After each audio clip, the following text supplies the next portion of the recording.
izandako, izandako, nako, nayo, toyambio, toyambi, izandako, izandako, nayo, nayo, toyambi, toyambio, lelo, toyambio, toyambio, lelo, yemba, ezatango, ezatango, tango nayo, nayo, toyambio, toyambio, toyambio, ezatango nayo, ezatango nayo, nayo, toyambio, toyambio, lelo, toyambio, toyambio, lelo, toyambio, lelo, Yesu, toyambio, lelo. Voilà pourquoi nous t'acclamons dans ta présence, toyambio. Nous t'acclamons, nous te célébrons, nous t'acclamons, toyambio,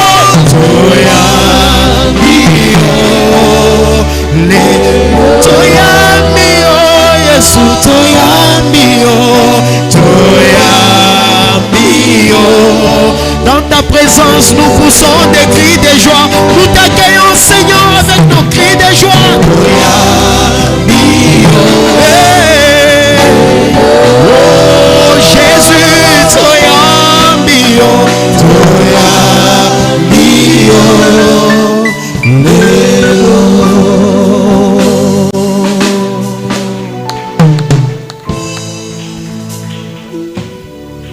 Acclamons le Seigneur, acclamons le Seigneur, acclamons le Seigneur. Oh, l'Éternel, il est très bon. Il est bon pour nous, voilà pourquoi nous devons l'acclamer. Nous devons l'acclamer très fort parce qu'il est notre Dieu. Nous devons l'acclamer très fort parce qu'il est notre Seigneur. Nous devons l'acclamer très fort parce qu'il est notre Père qui nous aime tant. Alléluia. Gloire à toi, Jésus. Oh Seigneur, laisse-moi t'élever ce soir. Laisse-moi bénir ton nom, ce nom par lequel tout genou fléchit, ce nom qui est élevé au-dessus de tout nom, le seul qui nous a été donné parmi tant d'autres noms, Seigneur. Laisse-moi élever ce nom, Jésus, parce que ce nom, il est merveilleux pour nous et pour ton peuple, Père.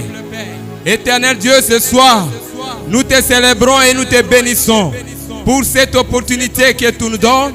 Et nous te prions, Saint-Esprit, que toi tu prennes le contrôle de cet instant, afin que ta parole soit une sémence qui va nous amener, Seigneur, à te connaître encore et encore, à te connaître davantage. Voilà pourquoi, Seigneur, je te recommande toute la salle entre tes mains. Que toi, l'Éternel, tu agisses encore, tu te manifestes dans le nom de Jésus. Saint-Esprit, sois le maître de cet instant, dirige cet enseignement et fais que Dieu, cet enseignement, puisse produire des fruits et des fruits qui te glorifient. Voilà pourquoi nous t'acclamons, Seigneur, car tu es Dieu et nous croyons que tu as exaucé nos prières. Nous te bénissons et nous t'exaltons, Saint-Esprit, parce que tu es là, tu es présent et nous croyons, Seigneur, que la parole que, Seigneur, qui va sortir ce soir ne sera que celle que toi, Saint-Esprit, tu vas déposer dans nos cœurs afin de nous enseigner. Sois béni, sois glorifié au nom de Jésus. Peuple de Dieu, bonjour. Je voudrais vous saluer dans le nom précieux de Jésus. Soyez bénis, soyez bénis, soyez bénis. Moi, je suis dans la joie de me tenir devant vous ce soir, à l'occasion de cet enseignement que nous voulons commencer aujourd'hui et qui va nous porter comme ça jusqu'à la fin du mois de mai.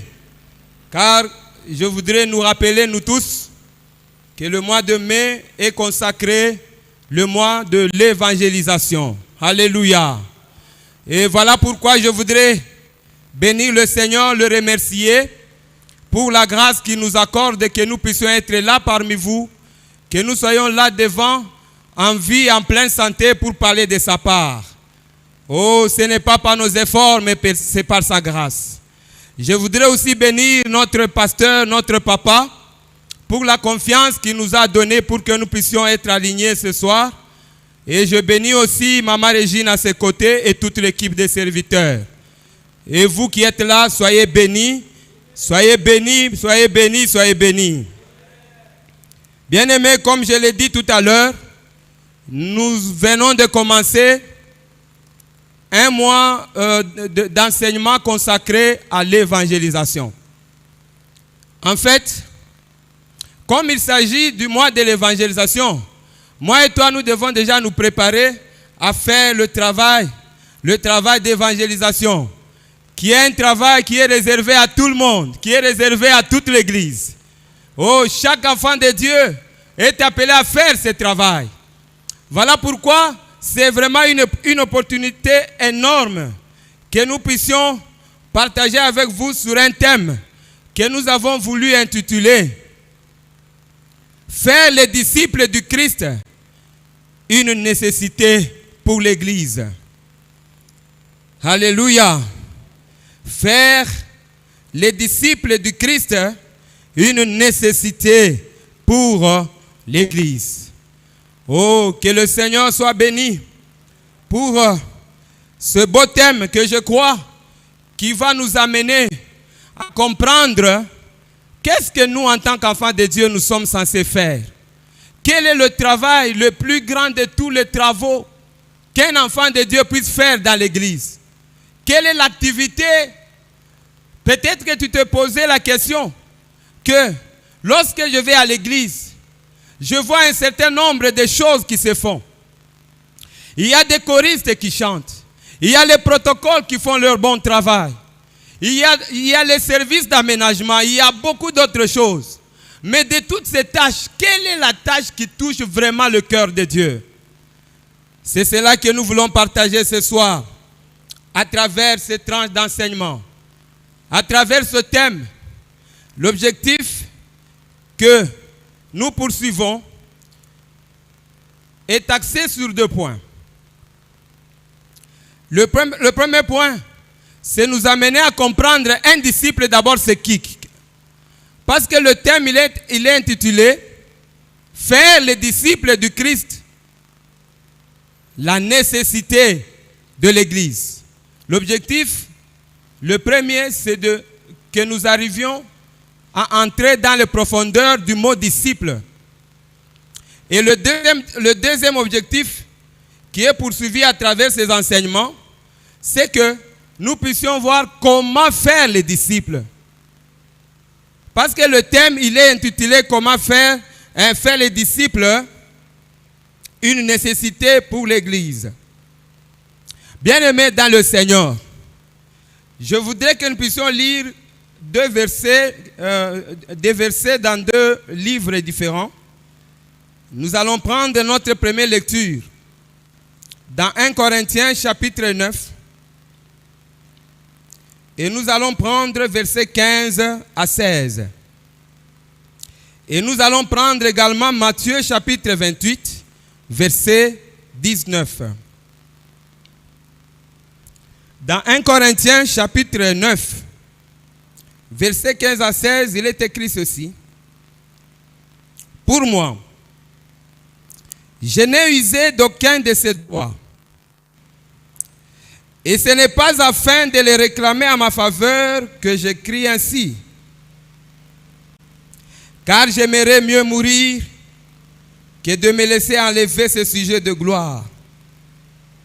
si j'annonce l'évangile, ce n'est pas pour moi un sujet de gloire, car la nécessité m'en est imposée. Et malheur à moi si je n'annonce pas l'évangile. Acclamons le Seigneur pour cette parole. Gloire au Seigneur. Dans l'évangile de Jésus, selon Matthieu, au chapitre 28, et dans ses versets 18 à 19, il est écrit, Jésus, s'étant approché, leur parla ainsi, tout pouvoir m'a été donné dans le ciel et sur la terre.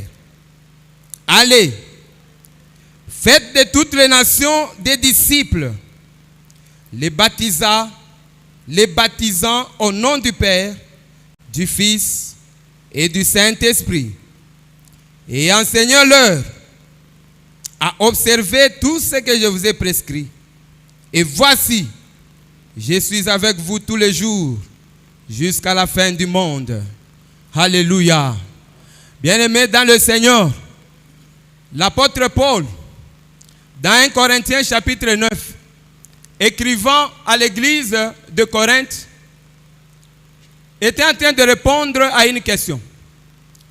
La question à laquelle, dans ce chapitre 9, il était en train de répondre, c'était que il avait reçu des remarques venant de l'église de Corinthe, lui disant ceci, que les serviteurs qui œuvrent ici avec nous, à Corinthe, sont en train de dire que toi, tu n'es pas un vrai apôtre. Ils disent que toi, tu n'es pas digne. Tu es un petit serviteur de Dieu. Tu n'es pas capable. Voilà.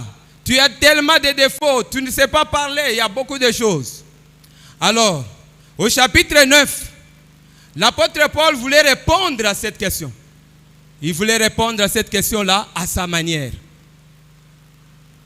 En répondant à cette question, il a voulu d'abord relever un aspect. Il a voulu se comparer à ces autres apôtres, entre guillemets, qui étaient en train de se bomber la poitrine en disant que nous sommes des apôtres meilleurs que l'apôtre Paul qui a travaillé avec vous ici. Il a pris seulement un aspect. C'est l'aspect concernant les droits. Les droits auxquels tout serviteur a lorsqu'il œuvre dans le service de Dieu. Bien-aimés dans le Seigneur, l'apôtre Paul, il a commencé à expliquer. Il a dit ceci. Vous le savez, vous Corinthiens, que lorsqu'on fait un travail, on a droit normalement à quoi? À un salaire. Lorsque moi je viens chez vous, j'annonce la parole comme je l'ai fait. J'avais aussi droit d'avoir un salaire auprès de vous. Mais pourquoi je n'ai pas usé de ces droits-là? En fait, si je n'ai pas usé de ces droits, ce n'est pas parce que je suis faible. Non. Le fait que je n'ai pas usé de ces droits, d'avoir quelque chose, de récolter quelque chose en termes peut-être d'argent, en termes de dons ou de cadeaux, si je n'ai pas pu avoir ces choses, c'est un sujet de gloire pour moi. C'est un sujet de gloire pour moi. C'est un sujet de gloire pour moi. Pourquoi? Parce que moi-même, je me suis décidé de ne pas jouir de ces droits. Pourquoi je n'ai pas joui de ces droits-là? La raison, il la donne à partir du 15e verset. À partir du 15e verset, il est en train d'expliquer. Il est en train d'expliquer en disant ceci. Si moi je n'ai pas joui de tous les droits que les autres ont prétendu avoir joui au milieu de vous, c'était pour un objectif. Moi je faisais tout pour vous gagner vous à Christ. Alléluia. Tout ce que moi je faisais avait un objectif, avait une finalité. La finalité que je poursuivais dans tout ce que j'ai fait au milieu de vous, c'était de vous gagner à Christ. D'ailleurs, je vous informe, vous Corinthiens, que lorsque je suis parmi les Juifs, je me comporte comme Juif afin de gagner les Juifs. Si je suis parmi les gens qui ne sont pas sans la loi, bien que moi je sois sous la loi de Christ, moi Paul, comment je faisais? Je me comportais comme quelqu'un qui n'était pas sans la loi, bien que moi-même j'étais sous la loi du Seigneur Jésus. Pourquoi? Pour gagner certains d'entre vous. Si j'étais parmi les non-juifs, si j'étais parmi les gentils, je me comportais comme un non-juif afin de gagner quelques-uns. Et donc, les actions que j'ai faites, les décisions que j'ai prises, soyez sûrs, comprenez une chose, c'était pour un objectif que j'arrive à annoncer la parole du Seigneur, que j'arrive à faire les disciples du Seigneur. Voilà pourquoi au verset 16, il dit ceci: si j'annonce l'évangile, ce n'est pas pour moi un sujet de gloire.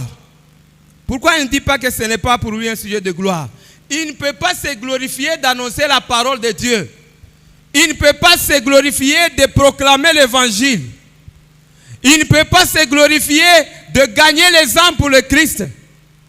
Pourquoi? Le faire, il doit le faire naturellement, il doit le faire normalement parce que c'est une nécessité pour lui. Bien-aimé dans le Seigneur, je me suis posé la question, mais pourquoi Paul a dit ces choses aux Corinthiens?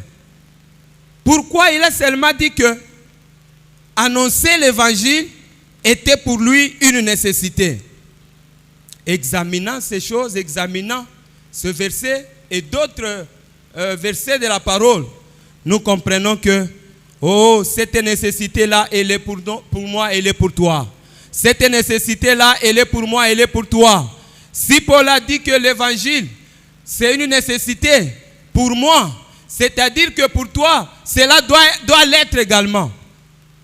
Annoncer l'évangile doit être une nécessité.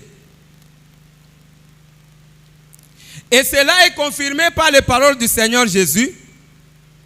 Lui, à la fin de son ministère terrestre, il réunit ses disciples et leur dit: allez, faites des nations les disciples.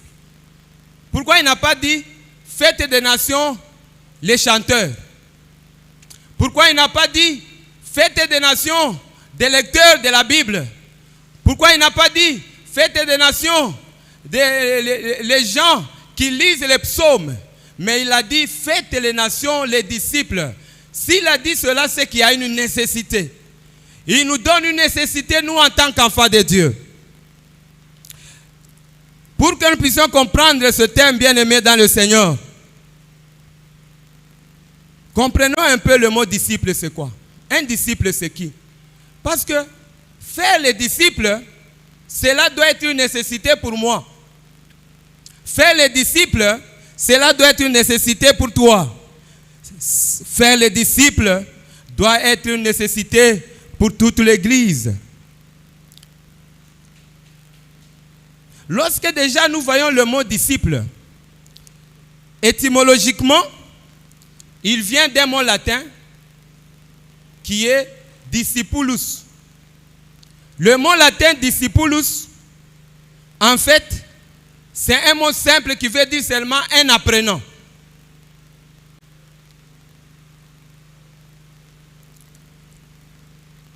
En partant de cette étymologie, bien-aimé dans le Seigneur, généralement, un disciple, il est défini comment? Un disciple est défini comme une personne qui reçoit les enseignements d'un maître. Un disciple est défini comme étant une personne qui reçoit les enseignements d'un maître. Pour qu'on parle d'un disciple, là déjà nous voyons deux éléments qui entrent en ligne de compte. Le premier élément, il faut la présence d'un maître. Et le deuxième élément, il faut la présence des enseignements. Un disciple, c'est une personne qui reçoit les enseignements d'un maître. Ou en d'autres termes, un disciple, c'est une personne qui adhère à la doctrine d'un maître. Parce que l'ensemble de ces enseignements-là, ça constitue ce qu'on peut appeler une doctrine. Alléluia. Un disciple est disciple lorsqu'il adhère à la doctrine de ce maître-là. Ça, c'est de manière générale. Donc, nous comprenons que le disciple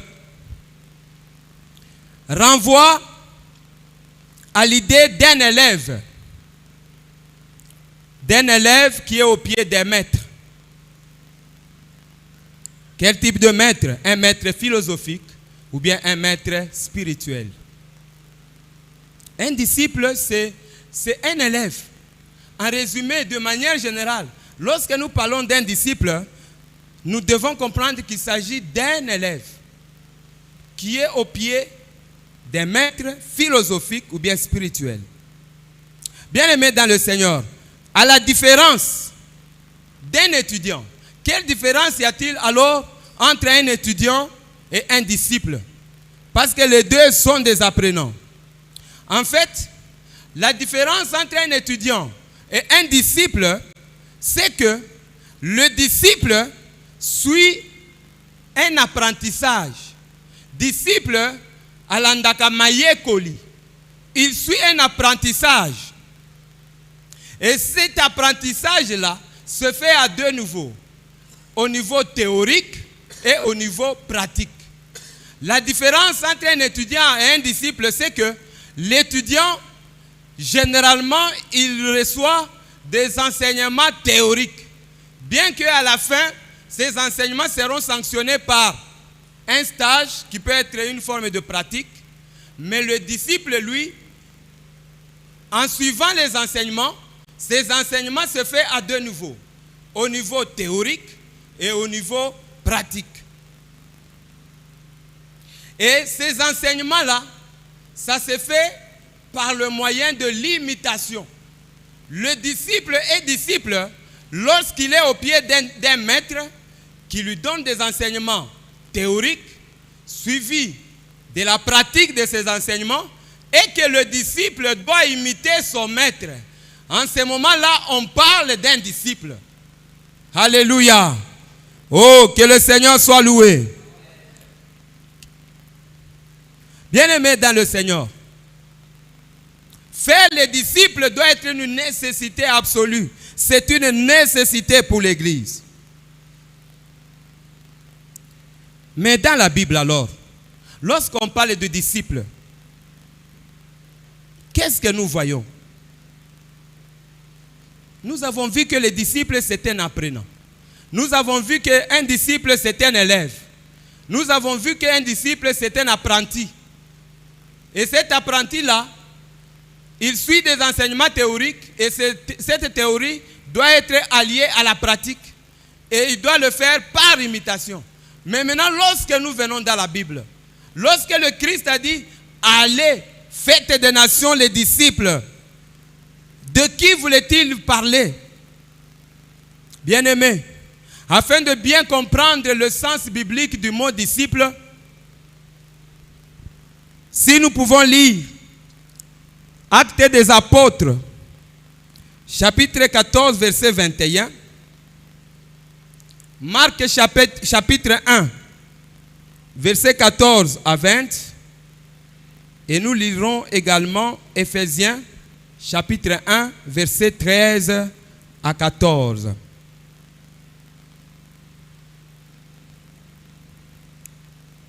Dans Acte 14, verset 21,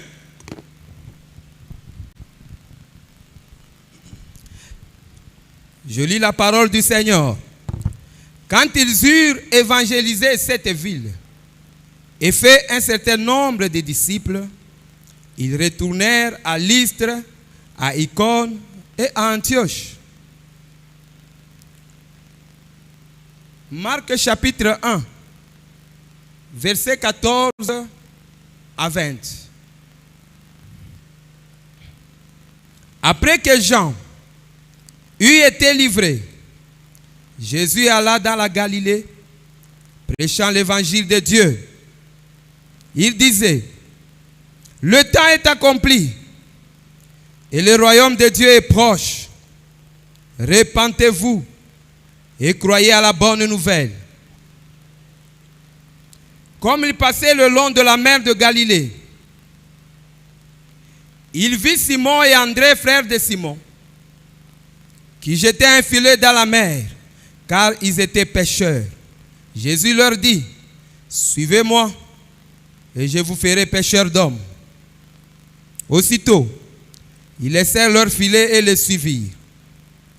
Étant allés un peu plus loin, il vit Jacques, fils de Zébédée, et Jean son frère, qui eux aussi étaient dans une barque et réparaient les filets. Aussitôt, il les appela et, laissant leur père Zébédée dans la barque avec les ouvriers, ils le suivirent.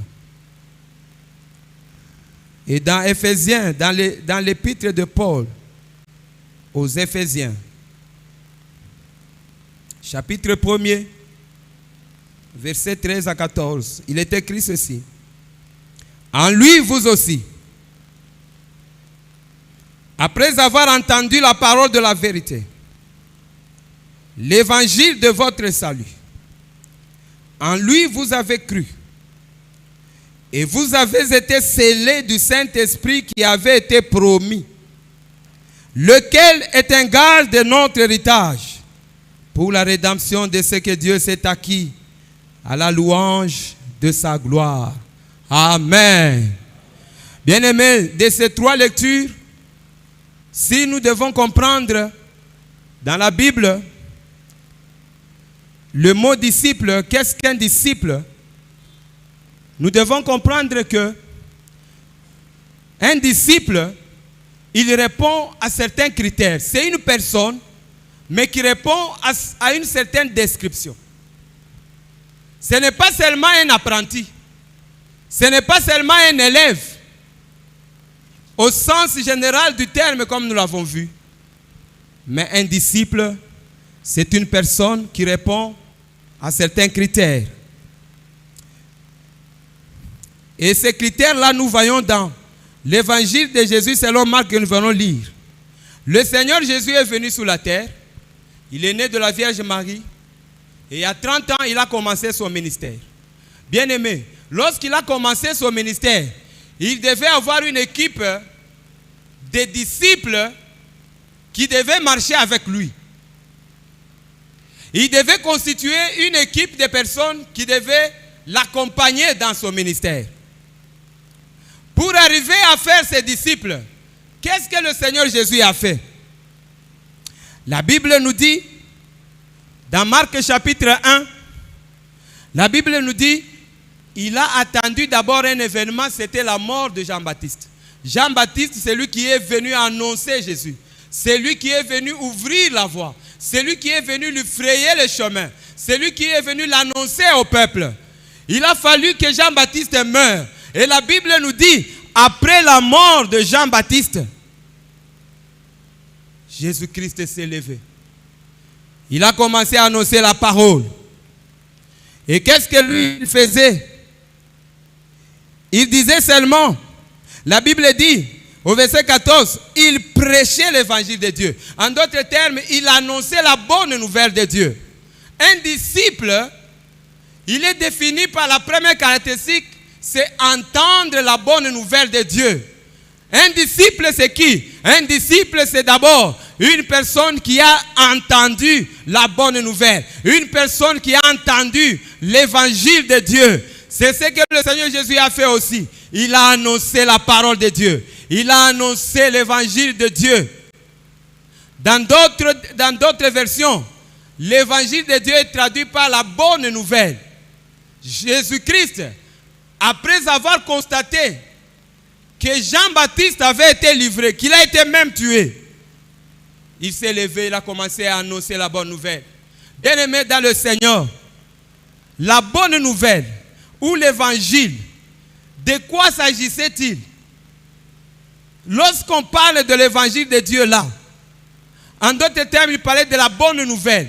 La bonne nouvelle que Jésus était en train d'annoncer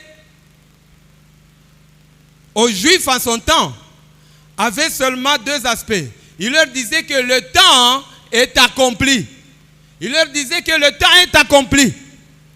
Et ensuite, il leur disait que le royaume de Dieu s'est approché de vous. Alléluia. Le temps est accompli et le royaume de Dieu s'est approché de vous. Pourquoi parler du temps? Le temps est accompli. Le temps est accompli, pourquoi? Parce que depuis l'Ancien Testament, Dieu le créateur de toutes choses, Dieu son Père, avait annoncé par les prophètes, par divers prophètes, jusqu'à Jean, qu'il y aura un temps qui s'élèvera pour sauver l'humanité, qu'il s'élèvera un jour, il sauvera le peuple, il sauvera le monde de ses péchés. Le temps va venir. Les prophètes étaient en train d'annoncer l'avènement de Jésus-Christ qui devait venir amener, installer le salut sur la terre. Alléluia. Voilà pourquoi là il dit, le temps est accompli.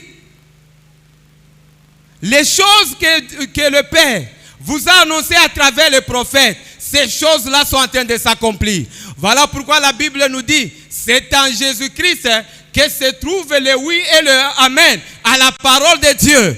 Alléluia. C'est en Jésus-Christ que se trouve le oui. C'est en Jésus-Christ que se trouve le amen.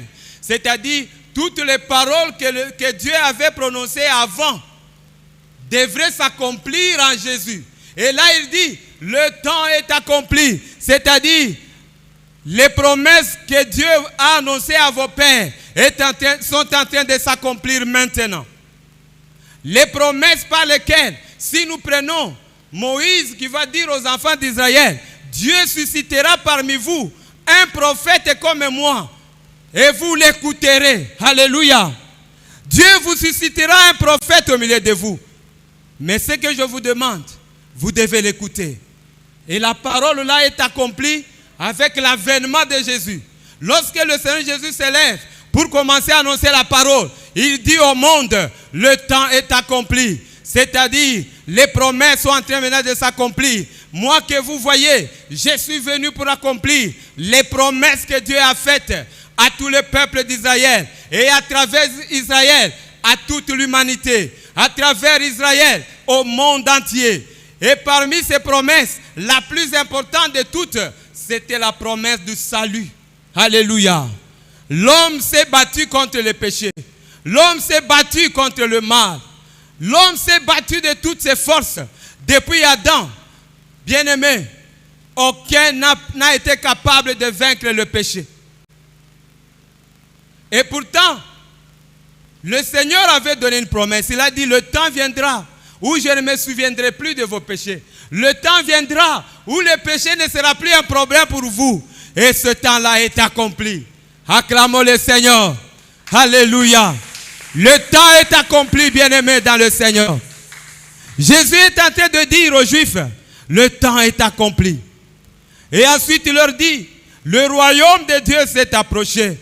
Pourquoi il a ajouté le royaume de Dieu s'est approché? Bien-aimé, le royaume de Dieu c'est quoi? Le royaume de Dieu c'est une sphère dans laquelle, je vous l'ai dit, dans laquelle la puissance de Dieu se manifeste. Alléluia. Le royaume de Dieu, c'est un cercle, c'est un environnement dans lequel la gloire de Dieu se manifeste. Le royaume de Dieu, c'est une atmosphère qui manifeste la puissance de Dieu, la gloire de Dieu, les miracles de Dieu. Et là, il dit, le royaume de Dieu est proche. Le royaume de Dieu s'est approché de vous, Juifs. Le royaume de Dieu s'est approché. Lorsqu'il parle du royaume de Dieu qui s'est approché, il est en train de s'identifier encore lui-même. Le royaume de Dieu est installé à travers Jésus. Alléluia. Le royaume de Dieu est installé à travers Jésus. Et aujourd'hui, étant mort, ressuscité, enlevé auprès de son Père, le royaume de Dieu est installé à travers la mort de Jésus et sa résurrection d'entre les morts. Ce sont les deux événements qui ont fait que la terre puisse maintenant recevoir, puisse vivre, puisse être dans la capacité de vivre le royaume de Dieu. Et là, il leur dit, le royaume de Dieu s'est approché de vous. Le Seigneur Jésus est en train d'annoncer, il est en train de proclamer l'évangile. Dans ces deux points, à savoir le temps est accompli et le royaume de Dieu s'est approché. Bien-aimés, les 4 disciples dont il s'agit là, Jacques et Jean, Pierre et André, Les 4 disciples que Jésus a appelés dans ces versets que nous venons de lire, je voudrais que nous puissions comprendre que les 4 disciples ont reçu, ils ont entendu ces messages de Jésus. Alléluia. Ils ont entendu Jésus qui leur disait, le temps s'est accompli. Ils ont entendu de leurs propres oreilles. Le Seigneur Jésus qui leur disait, le royaume de Dieu s'est approché. Ils ont entendu l'évangile. Le premier élément qui définit un disciple, c'est d'avoir entendu l'évangile. Jésus-Christ ne pouvait pas ne pas le faire. Il ne pouvait pas passer outre cette étape. C'est une étape capitale, bien-aimés dans le Seigneur. Il devait aussi entendre l'évangile. Il devait annoncer l'évangile, amener le monde à entendre la parole. Qu'est-ce que l'épître de Paul aux Romains, au chapitre 1, verset 26, nous dit? Romains chapitre 1, verset 16. Car je n'ai point honte de l'évangile. C'est une puissance de Dieu pour le salut de quiconque croit. Du juif, premièrement, puis du grec. Parce qu'en lui est révélée la justice de Dieu par la foi et pour la foi. Selon qu'il est écrit, le juste vivra par la foi.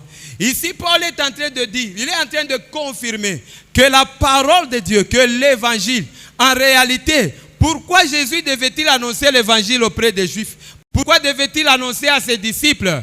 Comme un premier acte qui devait faire d'eux des disciples, c'est que l'évangile en lui-même, c'est une puissance. Alléluia. L'évangile, c'est une puissance qui sauve. L'évangile, c'est une puissance qui délivre. Je voudrais te rappeler, te dire, peut-être que tu ne le savais pas, l'évangile, lorsqu'il est annoncé, il est une puissance de libération. Lorsqu'on annonce la parole, le Seigneur est en action pour libérer les captifs. Lorsqu'on annonce la parole de Dieu, lorsqu'on proclame l'évangile, oh bien-aimé dans le Seigneur, la main de Dieu est active, la main de Dieu est agissante pour délivrer les captifs, pour libérer les opprimés. Et cette parole de Luc chapitre 4, à partir du 18e verset, s'accomplit lorsqu'il dit, je suis venu afin de délivrer les captifs. J'ai été oint du Saint-Esprit afin de délivrer les captifs, afin de libérer les opprimés, afin de guérir ceux qui ont le cœur brisé, afin de guérir les malades, de renvoyer libres les opprimés. Bien-aimés dans le Seigneur, tout ça est renfermé dans l'évangile. L'évangile, c'est une puissance. C'est une puissance de délivrance. Voilà pourquoi, bien-aimés, nous également, si nous devons faire des disciples, nous devons annoncer l'évangile. Alléluia. Nous devons proclamer l'évangile et le faire en toute simplicité. L'évangile lui-même, il contient en lui-même une puissance de délivrance. L'évangile, parce qu'il s'agit de Jésus qui agira, parce qu'il s'agit de Jésus qui manifestera sa puissance, parce qu'il s'agira de Jésus qui manifestera sa gloire. Voilà pourquoi Paul a dit, l'évangile est une puissance. La première condition, il faut entendre l'évangile. L'évangile ne peut jamais être disciple une personne qui n'est pas passée par cette étape. À vous qui nous suivez aussi, peut-être à partir de la maison, je voudrais vous rappeler, pour devenir disciple, il faut entendre l'évangile. Il faut entendre l'évangile. Mais l'évangile lui-même, nous avons vu que l'évangile, quand le Seigneur Jésus le proclamait, il n'avait que 2 points. Le temps est accompli, le royaume de Dieu s'est approché. Mais aujourd'hui, quel est le contenu de l'évangile? Le contenu de l'évangile, il est clair. 1 Corinthiens chapitre 15, versets 1 à 6, nous donne les grandes lignes de l'évangile. Si toi tu es à la maison, toi qui es là, qui nous suis, tu veux aussi faire des disciples, voilà l'évangile que nous devons annoncer. Je vous rappelle, frères, l'évangile que je vous ai annoncé, que vous avez reçu, dans lequel vous avez persévéré. Oh, bien-aimés, dans ce verset que nous venons de lire, nous comprenons que Paul, lui-même, il s'est ajouté dans la liste des personnes. Revenons au verset premier. Au premier verset. Je vous rappelle, frères, l'évangile que moi, Paul, je vous ai annoncé, que vous avez reçu et dans lequel vous avez persévéré. L'évangile là, Paul lui-même l'a reçu aussi. On l'a évangélisé. On lui avait proclamé cet évangile-là. Et lui, à son tour, il est allé l'annoncer aux Corinthiens. En leur demandant qu'ils devaient retenir, qu'ils devaient d'abord croire, qu'ils devaient recevoir cet évangile. Et ensuite, persévérer dans cet évangile. Alléluia. Au verset 2. Et par lequel, par cet évangile, vous êtes sauvés.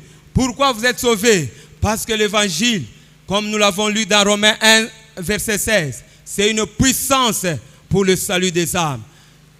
Par lequel vous êtes sauvés. Si vous le retenez tel que je vous l'ai annoncé. Autrement, vous auriez cru en vain. Pourquoi Paul a dit cela? Bien-aimés dans le Seigneur, l'évangile est évangile lorsqu'il est annoncé dans les termes que nous allons voir là. Lorsqu'un point est escamoté, il n'est plus évangile. Alléluia. Lorsqu'un point est négligé, il n'est plus évangile. Maintenant, quel est le contenu de cet évangile? Parce qu'il dit, si vous croyez autrement, si vous recevez un évangile qui n'est pas comme celui que je vous ai annoncé, c'est que vous allez croire effectivement, mais vous allez croire en vain. C'est-à-dire votre foi ne va pas vous amener au salut. Voilà pourquoi aujourd'hui, nous voyons tant de personnes qui s'appellent chrétiens, mais qui ne le sont pas en réalité. Alléluia. Soit c'est parce qu'ils n'ont pas reçu le bon évangile, soit c'est parce qu'ils ont reçu à moitié, parce qu'ils n'ont pas reçu en intégralité. Je vous ai enseigné avant tout, comme moi-même je l'avais reçu, que Christ est mort pour nos péchés, selon les Écritures. Le premier aspect de l'évangile, le premier point de l'évangile, Jésus-Christ est mort pour nos péchés. Jésus-Christ, s'il est mort à la croix, il est mort pour nos péchés. Alléluia.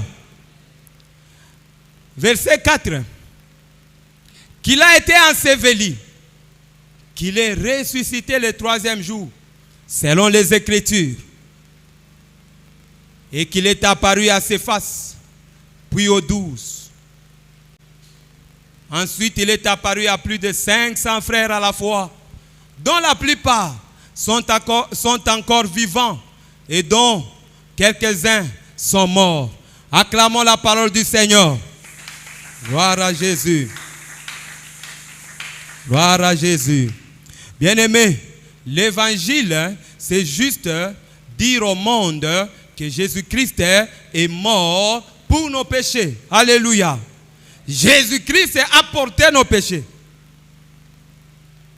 Ne nous limitons pas à ce message, bien que c'est un message important.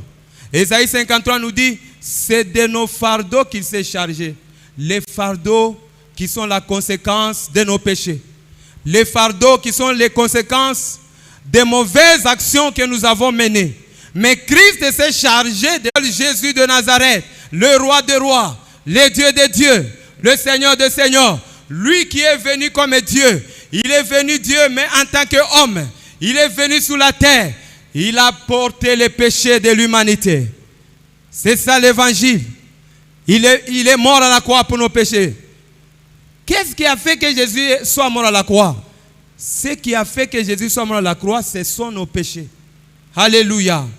Et le deuxième aspect de l'évangile, c'est que il est mort, mais il n'est pas resté au tombeau. Il a été enseveli, mais il n'est pas resté au tombeau. Et la Bible dit qu'il a été ressuscité. Alléluia. Jésus est mort pour nos péchés. Il a été enseveli pour nous. Il a été enseveli à notre place. Et il est ressuscité pour nous, pour notre gloire. La résurrection de Jésus, c'est la glorification de l'Église.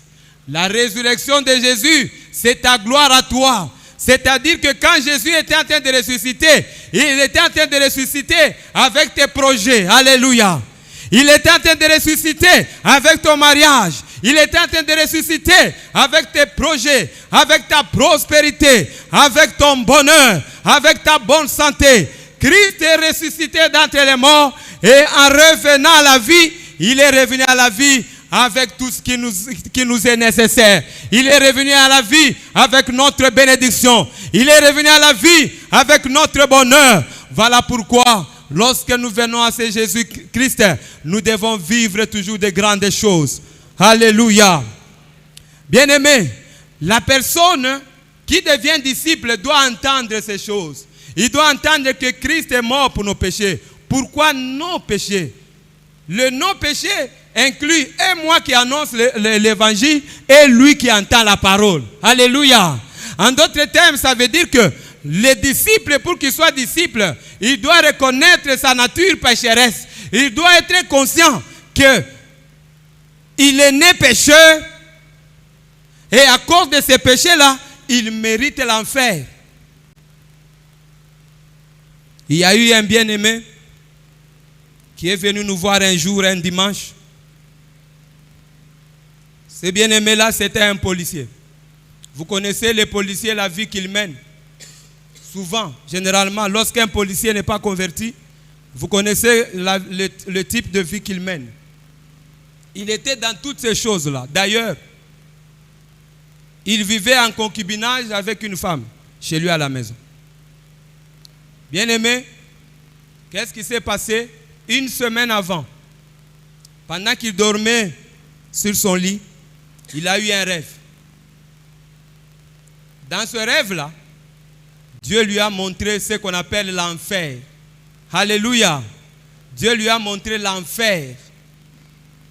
Alors, j'ai oublié vraiment tous les détails là que Dieu lui avait montrés dans le rêve. Quand il a vu ces choses, tellement que c'était horrible, il avait tellement peur. Il s'est réveillé en sursautant. C'était un samedi, il s'est réveillé dimanche. Il a couru vite, il est allé voir le prêtre, son prêtre, dans la paroisse où il priait. Il a raconté son rêve au prêtre. Le prêtre lui dit, bon, prions d'abord, hein. Laissons d'abord, toi tu vas partir, mais laisse-moi le temps de prier. Le frère n'a pas eu une réponse qui le calme. Il n'a pas eu une satisfaction par rapport à la réponse que le prêtre lui a donnée. C'est comme ça que le dimanche qui est suivi, il est venu nous voir. Je lui ai dit, mon frère, la vision que tu as eue là, c'est l'enfer. Dieu t'a montré l'enfer. Avec une promesse de Dieu. Dieu te donne la promesse. Il te donne rendez-vous. Que si tu meurs dans l'état où tu es là, sans te repentir à Jésus, voilà l'endroit où tu vas entrer. Alléluia. Voilà l'endroit où tu vas entrer. Papa, maintenant, qu'est-ce que je dois faire? Bien-aimé, nous lui avons annoncé l'évangile. Nous lui avons annoncé quoi? L'évangile. Nous lui avons annoncé l'évangile. Après avoir entendu l'évangile, il a cru en Jésus. Il a cru en Jésus. Et aujourd'hui, ce frère-là, c'est un bien-aimé frère dans le Seigneur. Alléluia. Nous pouvons acclamer le Seigneur pour ce qu'il fait. Gloire à Jésus. C'est un bien-aimé dans le Seigneur. Et pour que nous puissions nous assurer que réellement, ce frère est réellement converti, nous l'avons amené aux eaux de baptême. Il a été baptisé dans les eaux. Et après, nous l'avons appelé. Nous lui avons dit, papa, tu vois la vie que tu mènes là. Tu es toujours dans le péché. Tu vis en concubinage avec ta femme. Est-ce que tu as épousé ta femme? Non. À partir d'aujourd'hui, nous allons prier le Seigneur. Le Seigneur va t'aider. Oh, je n'ai pas de moyens, je n'ai pas d'argent. Le Seigneur va t'aider, tu vas régulariser. Tu vois l'enfer que tu as vu là? Si tu meurs dans le péché, l'enfer, si le ciel ne te reçoit pas, l'enfer va t'ouvrir les bras. Bien-aimé, il est allé, il a demandé la liste. Il est allé dans la famille de la sœur. il a demandé la liste, on lui a donné la liste, il a payé la dot dans la famille de la fille. Après, nous l'avons dit, ce n'est pas fini. Tu dois aller à la commune, après tu vas à l'église, on vous bénit. En ce moment-là, votre mariage est béni et vous ne vivrez plus jamais dans ces péchés-là.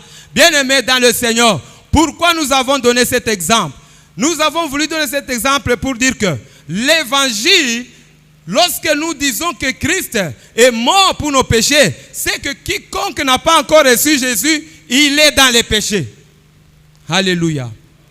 Même si il n'est pas un malfaiteur, d'habitude de toute sa famille, c'est le seul qui est un bon gars, il est bien rangé, il n'insulte pas les gens, il ne calomnie pas, toutes ces choses-là, mais tu es toujours dans les péchés. Voilà pourquoi la Bible dit, Christ est mort pour nos péchés. Christ est mort pour nos péchés. Cette parole doit être annoncée, que la personne entende cet évangile, ce message. La deuxième chose qu'il fait, le disciple doit faire, après avoir entendu l'évangile, qu'est-ce qu'il doit faire maintenant? Lorsque nous lui disons, Jésus, Yesu akufa kipona yo, Yesu akufa kipona ngai. Il ne s'est pas limité à la mort. Il a été enseveli. Ensuite, il est ressuscité d'entre les morts. Et il n'est pas resté sous la terre. Il est monté à la droite de son Père. Et là où il est à la droite de son Père, il fait un travail pour nous. La deuxième chose qu'il faut faire, après avoir entendu l'évangile, pour être disciple, il faut croire en Jésus. Il faut croire en Jésus. C'est selon l'épître de Paul aux Romains, chapitre 10, versets 9 à 10. C'est un verset, ce sont les deux versets que nous connaissons sûrement. Et si tu confesses de ta bouche le Seigneur Jésus, et si tu crois dans ton cœur que Dieu l'a ressuscité des morts, tu seras sauvé. Car c'est en croyant du cœur qu'on parvient à la justice. Et c'est en confessant de la bouche qu'on parvient au salut. Selon ce que dit l'Écriture. Alléluia. Quiconque croit en lui ne sera point confus. Acclamons la parole du Seigneur.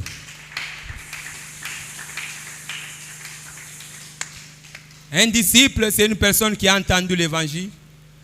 Et de deux, un disciple, c'est une personne qui a cru en Jésus en réaction à l'évangile qu'il a entendu. Alléluia. Ce soir, bien-aimés, nous voulons nous encourager à annoncer cette bonne nouvelle qui est l'évangile. Moi et toi, nous devons nous appliquer à annoncer l'évangile. Parce que je voudrais nous donner un secret. C'est que lorsque tu annonces l'évangile à une personne et que la personne résiste, au moins la chose, tu dois être sûr, tu as jeté une sémence. Alléluia.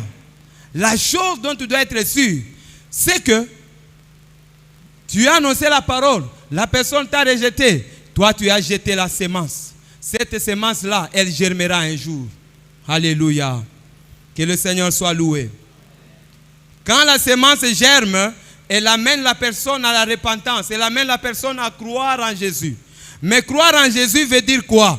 Croire en Jésus, c'est-à-dire seulement reconnaître que ce que l'évangile a dit est vrai pour la personne. Alléluia. La personne qui croit, c'est-à-dire elle accepte, elle reconnaît que Jésus-Christ, par exemple, est mort pour moi. Alléluia.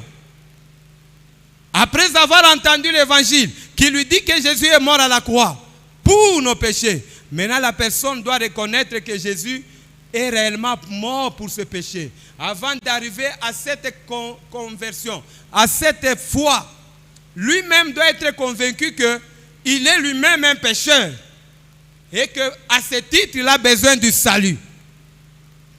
Croire veut dire quoi? Croire veut dire seulement reconnaître, veut dire accepter du fond de son cœur. On accepte du fond de son cœur. La personne doit accepter du fond de son cœur que Jésus est mort à la croix pour ses péchés, qu'il a été ressuscité des morts pour lui, qu'il a été élevé à la droite de son Père pour lui également. Après avoir cru, il y a un autre aspect qui entre en ligne de compte, c'est que la personne doit confesser. La confession. Confesser que quoi? Confesser que Jésus est Seigneur. Confesser que Jésus est Seigneur. En d'autres termes, la personne doit déclarer ceci. Confesser que Jésus est Seigneur, c'est-à-dire déclarer notamment, la première chose, que Jésus-Christ est égal à Dieu. Lorsque moi je confesse, Seigneur Jésus, je te confesse comme mon Seigneur. En d'autres termes, ce jour-là, quand tu es en train de faire cette prière-là, en ce moment-là, tu es en train de déclarer que Jésus-Christ, c'est lui le Dieu le Père. C'est lui le Dieu créateur. Alléluia. Lui et son Père, il n'y a pas de différence. Que nous dit Jean chapitre 5, verset 18? Jean chapitre 5, verset 18. La Bible nous dit, les Juifs cherchaient à lapider Jésus. Pourquoi? Parce que, à cause de cela, les Juifs cherchaient encore plus à le faire mourir. Non seulement parce qu'il violait le sabbat, mais parce qu'il l'appelait Dieu son propre Père, se faisant lui-même égal à Dieu. Alléluia. Jésus-Christ, la cause principale qui avait fait que les Juifs puissent le tuer, voilà, elle est là. La première chose, il violait le sabbat. Et la deuxième chose, les Juifs, lorsque Jésus s'appelait le Fils de Dieu, ils comprenaient bien ce que cela veut dire. Dans toutes les religions du monde, en dehors de la religion chrétienne, là, lorsqu'on dit que Jésus-Christ est le Fils de Dieu, on pose la question, ces gens-là ne croient pas en la divinité de Jésus parce qu'ils disent que comment Dieu peut avoir un fils? Comment Dieu peut avoir un fils? Ce fils-là, il l'a fait avec quelle femme? Voilà la question qu'ils posent. Mais en fait, la réponse que nous vous donnons, c'est que Jésus-Christ n'est pas fils de Dieu à la manière dont vous comprenez. Il est fils de Dieu. Lorsqu'il s'est déclaré fils de Dieu, c'est Dieu qui est descendu sur terre. Il est lui-même Dieu, égal à Dieu. Entre Christ et Dieu, il n'y a pas de différence. Et lorsque nous confessons Jésus, dans la prière de la foi, je dis, je confesse Jésus comme mon Seigneur. En d'autres termes, je suis en train de déclarer ce que Jésus est réellement, le Fils de Dieu. C'est que Jésus est réellement Dieu lui-même descendu sous la terre. Lui-même, il a dit, je suis le Père vivant descendu du ciel. Alléluia.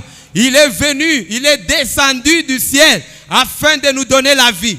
Il est juste descendu comme un pain sous la forme humaine afin de nous donner la vie éternelle. Rien d'autre que ça. Alléluia. Lorsqu'on parle de confesser Jésus, c'est-à-dire déclarer que Jésus est digne d'adoration, qu'il est digne d'obéissance. Lorsqu'on parle d'obéissance, bien aimé dans le Seigneur, il y a un verset que j'ai beaucoup aimé dans Hébreux chapitre 5. Hébreux chapitre 5, verset 9. Qu'est-ce que la Bible dit? Si on peut nous balancer ce verset. Remontons un peu pour la compréhension à partir du 8e verset. Bien qu'il fût fils, là on parle de Jésus. Bien qu'il était fils. S'il vous plaît, nous pouvons monter au verset 7. C'est lui qui, dans les jours de sa chair, qu'est-ce que cela veut dire, bien-aimé? C'est-à-dire, les 33 ans que Jésus a passé sur la terre n'étaient que juste une tranche de sa vie. Alléluia. N'était que juste une parenthèse de sa vie. C'est comme ça qu'on dit, c'est lui qui, dans les jours de sa chair, ayant présenté avec de grands cris et avec larmes de prières et de supplications à celui qui pouvait le sauver de la mort, et ayant été exaucé à cause de sa piété, a appris, bien qu'il fût fils, l'obéissance par les choses qu'il a souffertes. Verset 9. Et qui, après avoir été élevé à la perfection, est devenu pour tous ceux qui lui obéissent l'auteur d'un salut éternel. Oh, alléluia, alléluia. Acclamons le Seigneur. Oh, gloire à Jésus. Gloire à Jésus. Gloire à Jésus. Jésus-Christ, il est l'auteur d'un salut qui ne va jamais s'éteindre dans ta vie, mais lorsque tu lui obéis. Alléluia. Lorsque nous obéissons à Jésus, lui, il devient l'auteur d'un salut éternel. Un salut que le diable ne peut pas enlever. Un salut que le diable ne peut pas anéantir. Aucune puissance ne peut annuler le salut qui est en toi. À partir du moment où nous nous soumettons à la Seigneurie de Jésus afin de lui obéir. Que le Seigneur soit loué. Bien-aimé, confesser la Seigneurie de Jésus veut dire déclarer que Jésus est maître. Il est ton maître, il est mon maître, il est le maître de l'Église. Alléluia. Luc chapitre 6, versets 46 à 49.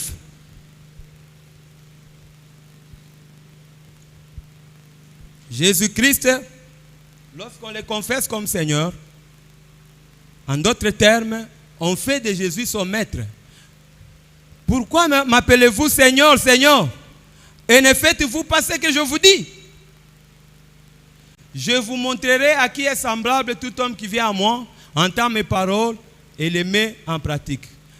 Acclamons le Seigneur. Lorsqu'on appelle Seigneur, oh Jésus, alléluia. Lorsqu'on l'appelle Seigneur, on doit lui obéir. On doit faire ce qu'il nous demande. C'est comme ça que dans l'acte de foi que nous faisons, c'est une déclaration de soumission à Jésus comme notre maître. Un disciple doit passer par toutes ces étapes-là. Il doit croire en Jésus. Il doit dire la même chose que l'Évangile. Il doit dire du fond de son cœur, reconnaître que Jésus est mort pour lui, que Jésus-Christ est ressuscité pour lui, qu'il est monté à la droite de son Père pour sa perfection. Et la personne doit confesser la Seigneurie de Jésus. Selon Romains chapitre 10. Cela veut dire quoi? Il se place sous la Seigneurie de Jésus. À partir de ce moment-là, il s'engage à obéir à Jésus et à Jésus. À Jésus tout seul. Jésus devient le maître de sa vie.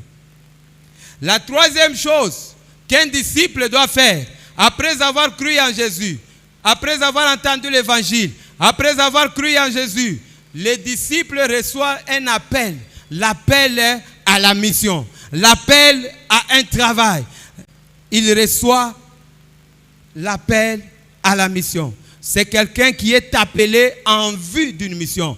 Un disciple, c'est une personne qui a entendu l'évangile. C'est une personne qui a cru à Jésus à travers l'évangile. Et la troisième chose, c'est une personne qui est appelée par Jésus pour accomplir une mission. Alléluia. Quelle est cette mission, bien-aimée dans le Seigneur? C'est faire les pécheurs, être pécheur d'hommes. C'est ce que le Seigneur a dit aux 4 disciples dans Marc 1. Il a dit, suivez-moi, je ferai de vous les pécheurs d'hommes. Il a adressé un appel à ces 4. Bien-aimés, ce même appel, il nous est adressé aussi. Lorsque nous venons à Jésus, nous recevons cet appel. L'appel à la mission. L'appel au travail. L'appel à l'évangélisation. Bien-aimés, quelle est cette mission-là? C'est la mission de gagner les âmes au Christ. Alléluia. Un disciple, c'est une personne qui est consciente de sa mission de gagner les âmes au Seigneur. Alléluia. C'est une personne qui a reçu l'appel à gagner les âmes pour lui. En d'autres termes, c'est une personne qui a reçu l'appel de Jésus-Christ pour faire des disciples selon Matthieu chapitre 28, verset 19. Le Seigneur a dit, allez, faites les nations les disciples, les baptisant au nom du Père, au nom du Fils et du Saint-Esprit, et enseignez-leur à observer tout ce que je vous ai prescrit. Et voici, Je suis avec vous tous les jours jusqu'à la fin du monde. Bien-aimés dans le Seigneur, à partir de cet aspect-là, laissez-moi vous préciser. Une église, c'est quoi? Une église, c'est une assemblée de disciples. Alléluia. C'est une organisation de disciples. C'est lorsque les disciples se mettent ensemble. Ils se mettent ensemble pour faire quoi? Ils se mettent ensemble pour accomplir la mission du Seigneur. Ils se mettent ensemble pour proclamer l'évangile. Ils se mettent ensemble pour annoncer la bonne nouvelle. Ils se mettent ensemble dans l'objectif, la finalité de faire les disciples de Jésus. L'église est église dans les deux tâches que le Seigneur nous a données. Faire les disciples et enseigner à observer. Alléluia. Enseigner à observer. Pas une partie de ce qu'il nous a prescrit, mais il a dit tout. Tout ce que Jésus nous a prescrit. On n'enlève rien à la parole de Dieu. Un disciple, il est soumis aux enseignements de ce que Jésus nous a prescrit. On commence à lui montrer ce que Jésus a dit et ce que lui doit faire. Voilà les disciples. Alléluia. Oh, sois béni Seigneur. Sois béni Seigneur pour cette opportunité. Bien-aimés, je crois que moi et toi, nous comprenons que nous sommes dans cette mission-là. En tant que corps de Christ, en tant qu'Église, nous avons la mission de faire des disciples. Faire les disciples en faisant comment? En annonçant la bonne nouvelle, en les amenant à la foi. Et il y a un aspect que j'ai oublié lorsqu'on parle de la foi. C'est un aspect très important, bien-aimé. Selon Marc chapitre 16, verset 16, le Christ, permettez-moi vraiment de revenir là-bas parce que c'est très important. Il y a un détail important. Seigneur Jésus a dit, celui qui croira et qui sera baptisé sera sauvé. Mais celui qui ne croira pas sera condamné. Alléluia. C'est-à-dire quoi, bien-aimé? Une personne qui a cru en Jésus, ta foi doit être traduite en pratique par le baptême. Le baptême, c'est la traduction pratique de ta foi, de ta décision. J'ai reçu un frère il y a quelques années. Je lui ai posé la question, est-ce que tu es un enfant de Dieu? Selon la Bible, il m'a dit oui. Je lui ai posé la question, tu peux un peu m'expliquer comment, sur base de la parole de Dieu, qu'est-ce que tu as fait conformément à la parole de Dieu? Il m'a parlé de toute une litanie de choses. Mais là où il est tombé, là où il a fauché, c'est dans le baptême. Je lui ai posé la question, quel type de baptême tu as reçu? Non, moi mon baptême là, je l'avais reçu quand j'avais 8 mois. J'ai dit, ah bon? La Bible dit, c'est lui qui croira. Lorsque l'on croit aujourd'hui, l'acte que je vais faire, l'acte suivant, c'est être baptisé. Le baptême suit ma foi, ne peut pas précéder ma foi. Alléluia. Beaucoup de personnes croient en Jésus. Ils donnent leur vie au Seigneur. Ils marchent avec le Seigneur. Mais ils négligent l'aspect baptême. Or, lui-même, il a dit, celui qui croira et qui sera baptisé sera sauvé. C'est-à-dire, celui qui croira et qui refusera le baptême, son salut pose problème là. Alléluia. Acclamons le Seigneur.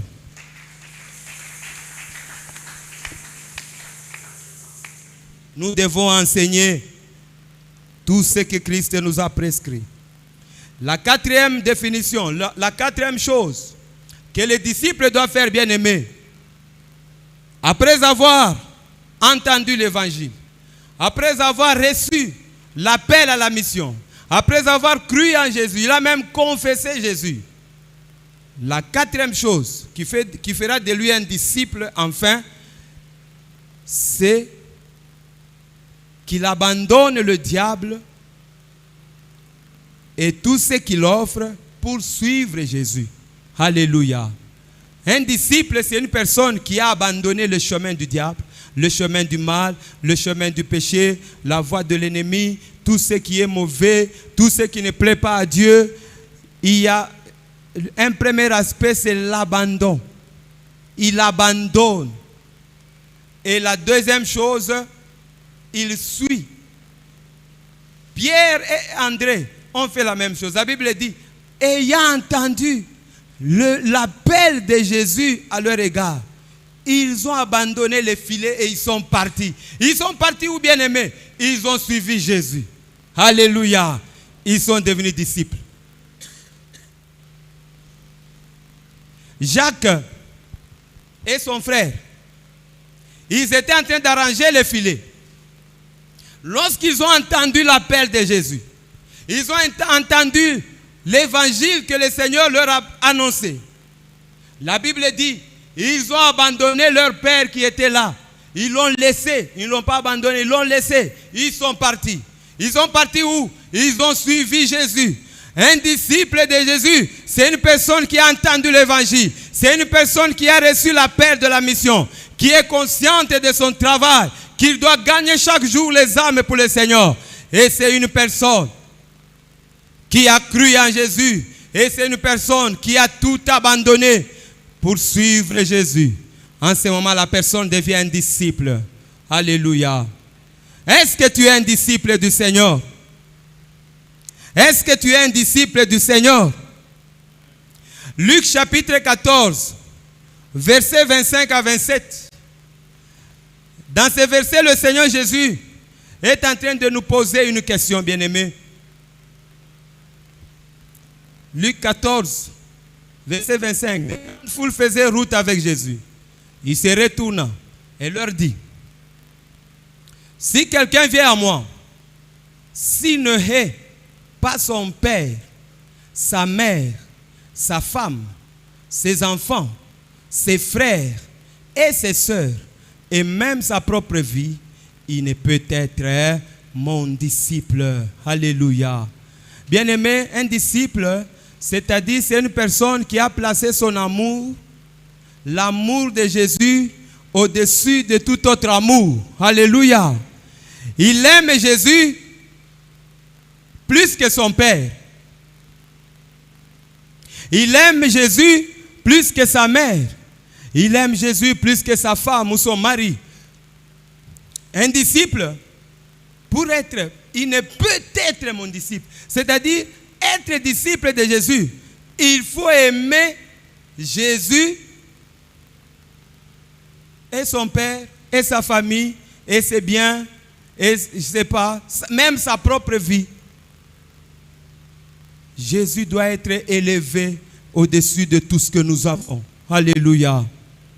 Et maintenant, quand une personne met Jésus dans cette position-là, lui-même il dit, en ce moment-là, cette personne-là peut être appelée un disciple.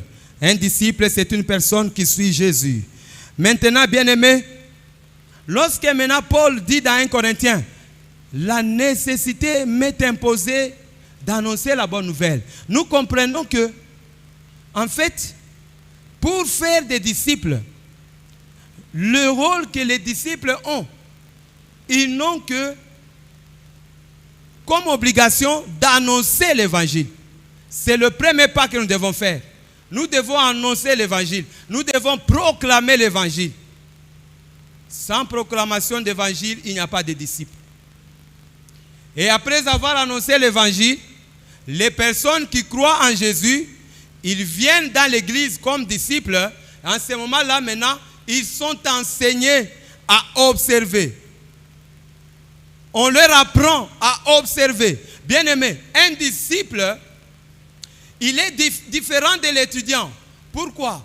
Parce que l'étudiant, c'est l'enseignant qui lui bombarde des enseignements et qui part. Mais dans les disciples-là, le maître donne des enseignements, il donne des enseignements, il donne des enseignements, et après, il vous fait passer à la pratique. Alléluia. C'est comme une personne qui veut apprendre à une personne comment faire le pain. Il va d'abord vous dire, le pain, il vous définit le pain. Le pain, c'est ça. C'est la pâte de la farine de froment mis au four. Et voilà, ça nous donne le pain. Pour fabriquer le pain, qu'est-ce que tu as besoin? Tu as besoin de l'eau, tu as besoin de la farine, tu as besoin de ceci, tu as besoin de cela. Le professeur donne le cours, l'enseignant donne le cours, le maître donne le cours. Maintenant, après, il doit demander aux disciples maintenant. La farine, elle est là. Le sucre, elle est là. Le sel, elle est là. Fabrique le pain. Mais la première chose, d'abord, il ne va pas l'amener à faire. Il va d'abord faire en sa présence. Alléluia. Il va fabriquer le pain. Il lui dit, tu regardes comment je fais. Tu regardes comment je malaxe la pâte. Regarde bien comme je fais. Le disciple est en train de regarder. Le disciple est en train de regarder. Jusqu'à ce que le pain sera prêt. Et l'autre jour, il va lui dire, bon, aujourd'hui tu vas malaxer la pâte. Alléluia. Ça, c'est les disciples-là. Bien-aimés dans le Seigneur. Le Seigneur nous a donné comme travail de faire des disciples. C'est-à-dire, nous apprendre entre nous tels que nous sommes là, comment marcher dans la crainte de Dieu. Alléluia. Toi qui as cette expérience, tu as vécu une expérience. Lorsque nous te regardons, nous voyons que non, tu es une maman modèle pour nous, de l'église. Toi, le Seigneur t'a donné une grâce de la prière. Comme ce bien-aimé-là, qui a une grâce, il a ce qu'on appelle le don de la foi. Il se lève un matin, il dit, je pars. Mon frère, tu pars ou non? Je pars en Mbuji-Mayi. Il est à Kindu là-bas, dans les fins fonds du Maniema. Après, il dit, je pars en Mbuji-Mayi. Il se lève. Il prend son sac. Mais le billet, papa, il n'a pas le billet. Il arrive à l'aéroport. Et quand il arrive à l'aéroport, il monte dans l'avion. Il est parti en Mbuji-Mayi. Amen. Il vit en Mbuji-Mayi quelques jours. Après, il dit un jour, je rentre à Lubumbashi. Il vient encore à l'aéroport. Dans l'aéroport de Bipomba là-bas. Quand il arrive à l'aéroport, il se trouve dans un avion. Et il descend à Lubumbashi. Alléluia. Et même dans l'avion d'ailleurs, quand il quittait Kindu pour Mbuji-Mayi, il a fait connaissance. Donc là où il s'est mis là, il s'est mis à côté de la fille d'une autorité provinciale du Kasaï oriental. Qui lui a dit, tu n'as pas où loger, viens loger chez nous. Il est allé loger chez l'autorité. Bien-aimé, si toi tu as un tel don, tu peux nous enseigner. Alléluia. L'église a comme travail de faire des disciples en les baptisant et ensuite en les enseignant. C'est le travail de nos pasteurs, c'est le travail des hommes de Dieu, des servantes que le Seigneur a placées au milieu de nous. Si nous pouvons acclamer le Seigneur pour cette grâce. Alléluia. Oh, sois béni Seigneur. Sois béni Seigneur. Bien-aimé. Maintenant, lorsque Paul dit, faire les disciples, c'est une nécessité. Lorsqu'on parle de nécessité, il y a 7 domaines dans lesquels Paul voulait nous amener. Ce sont ces choses que nous allons examiner plus tard. Il parle de annoncer l'évangile est une nécessité pour moi.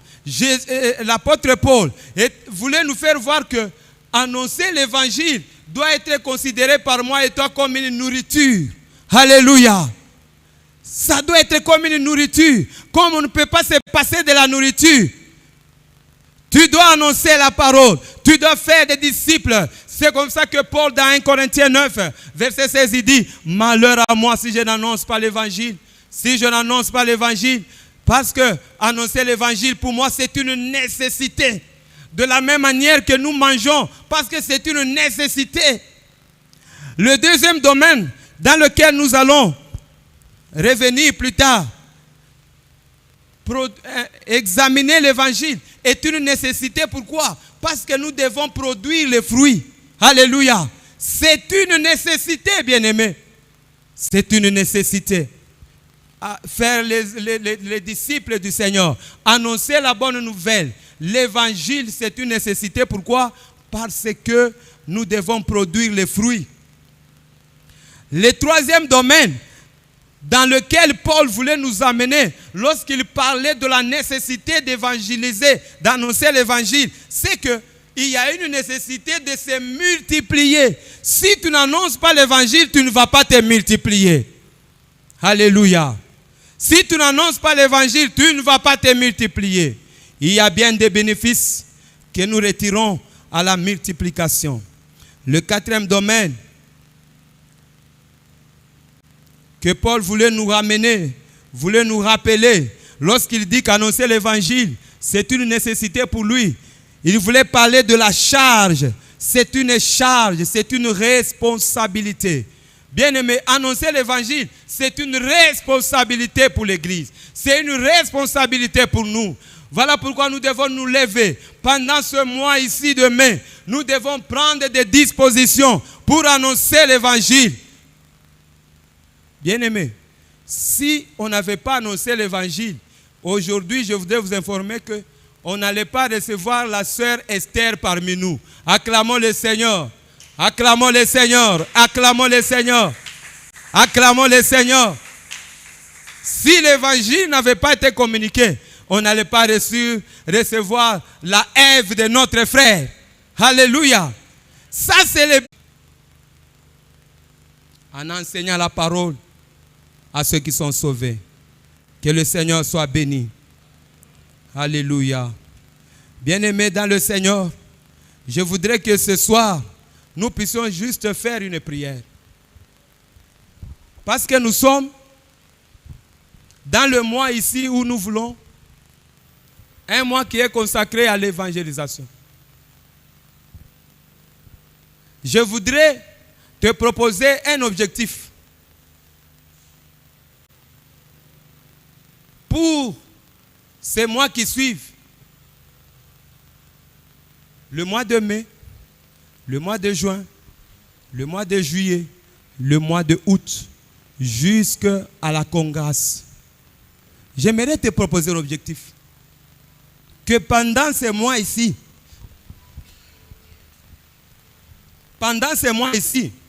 que tu arrives à gagner même une seule âme. Alléluia. Je voudrais te proposer juste cet objectif.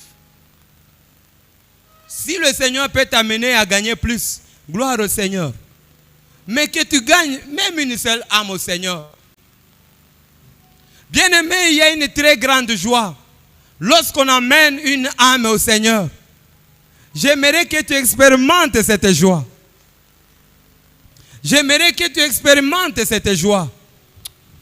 Quand la Bible dit, il y a la joie au ciel, lorsque un pécheur se tourne au Seigneur, c'est vrai. C'est vrai, c'est vrai. Parce que quelqu'un qui était, je ne sais pas, dans la prostitution, ou c'est pas, qui était un meurtrier, qui était un bandit, qui était un pécheur attitré. Et lorsque cette personne-là s'est convertie au Seigneur, parce que toi tu lui as annoncé l'évangile, oh, il y a une très grande joie. J'aimerais que nous puissions, moi et toi, expérimenter cette joie.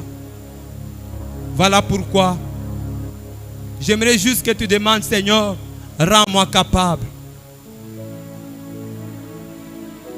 On va nous entonner un cantique qui va nous amener juste à faire une introspection, un examen à nous, de voir combien nous sommes incapables. Je t'informe et je te rappelle que tu es incapable de le faire toi-même.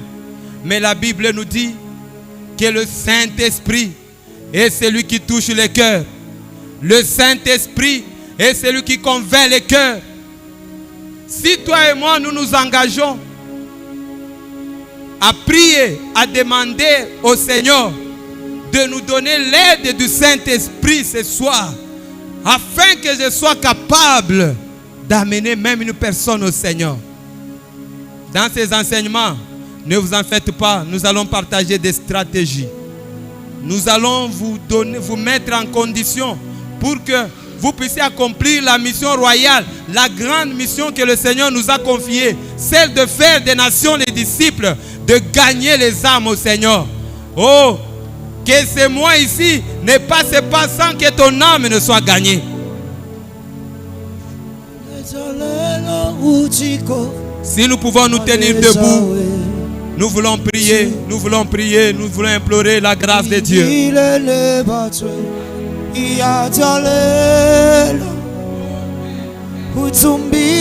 Bénissons le Seigneur pour sa parole. Bénissons le Seigneur pour sa parole. Bénissons le Seigneur pour sa parole. Il a voulu ce soir que moi et toi nous puissions revenir dans la grande mission.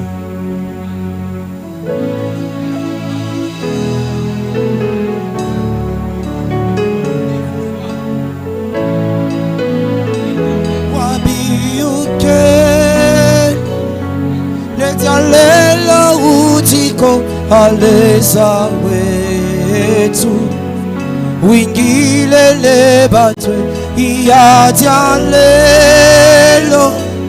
utumbije dijina ta Yesu musanguke amulunda muyampe wabiyukeno letalelo utiko aleza wetu wingile lebatwe iyadyalelo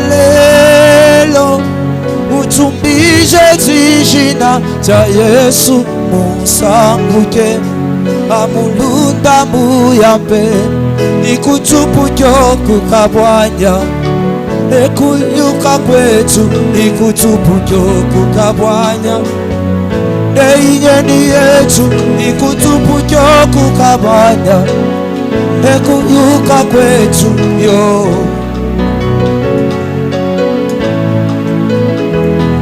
ikutupukyo kukabwanya nebukomo bwetu ikutupukyo kukabwanya neinyeni yetu ikutupukyo kukabwanya nekuyuka kwetu yo